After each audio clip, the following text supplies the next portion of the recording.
বাংলাদেশের একমাত্র প্রধানমন্ত্রী যিনি ভারতের চোখে চোখ রেখে কথা বলেছেন, আমাদেরকে কথা বলা শিখিয়েছেন, সাবেক প্রধানমন্ত্রী দেশনেত্রী বেগম খালেদা জিয়া। তিনি অসুস্থ, হাসপাতালে ভর্তি আছেন। আমি তাকে দেখতে গিয়েছিলাম, তার স্বাস্থ্যের খোঁজ খবর নিতে চেষ্টা করেছি। দেখেন, এই নেত্রী এমন একজন নেত্রী যিনি আমাদেরকে সংগ্রামে উৎসাহ প্রদান করেছেন। এর আগে, বছরখানেক আগে, অভ্যুত্থানের পরে যখন সাবেক প্রধানমন্ত্রী বেগম খালেদা জিয়াকে আমি এবং আমাদের দলের সভাপতি নুরুল হক নূর দেখতে যাই, তিনি আমাদের সাথে কথা বলেছিলেন এবং তরুণদের এই অভ্যুত্থানে তিনি প্রশংসা করেছিলেন। তিনি বলেছিলেন যে, তোমরা তরুণ, এই দেশের পরিবর্তনে তোমাদের সবাইকে সামনে থেকে নেতৃত্ব দিতে হবে। তিনি সবসময় তরুণ নেতৃত্বকে উৎসাহ প্রদান করেছেন।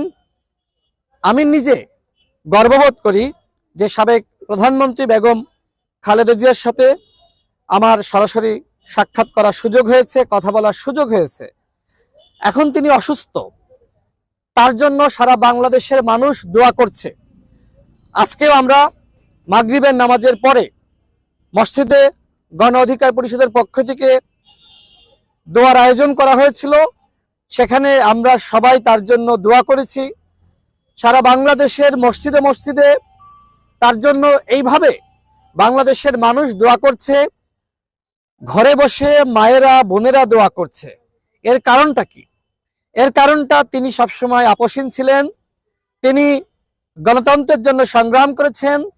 তিনি ভারতীয় আধিপত্যবাদের বিরুদ্ধে লড়াই করেছেন।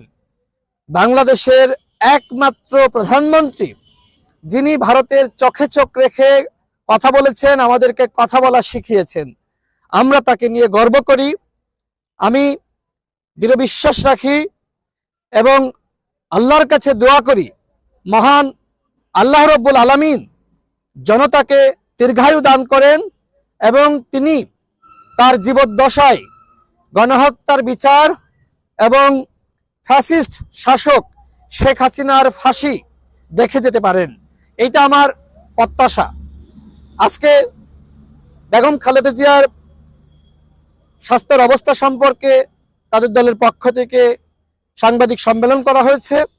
আমি যতটুকু জেনেছি, তার অবস্থা অপরিবর্তিত এবং আমি আশা রাখতে চাই তিনি সুস্থ হয়ে আমাদের মাঝে ফিরে আসবেন।